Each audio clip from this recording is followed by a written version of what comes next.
ঘরেই তৈরি খাঁটি ঘি, স্বাস্থ্যকর আর সহজ রেসিপি। সকালবেলা চায়ের কাপ হাতে নিয়ে বসেছিলাম। হঠাৎ আম্মু এসে বললেন, ঘি শেষ হয়ে গেছে, বাজার থেকে এনে দে তো। আমি মুচকি হেসে বললাম, বাজার থেকে কেন? আমরা ঘরেই তৈরি করব একদম খাঁটি ঘি।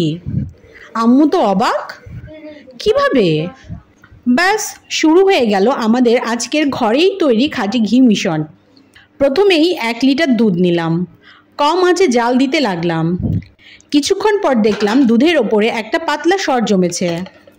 দুধ নামিয়ে ঠান্ডা করলাম আর সেই সর তুলে একটা আলাদা বাটিতে রেখে দিলাম। এভাবেই কয়েকদিন ধরে দুধের সর জমিয়ে ফেললাম। মোটামুটি আধা কেজি সর জমে গেছে। এবার সেই সর নিয়ে ব্লেন্ডারে দিয়ে ভালোভাবে ব্লেন্ড করতে শুরু করলাম। ধীরে ধীরে দেখলাম উপরে বাটার জমতে শুরু করেছে। একদম পারফেক্ট। বাটারগুলো আলাদা করে একটা কড়াইতে দিয়ে মৃদু আঁচে নাড়তে লাগলাম।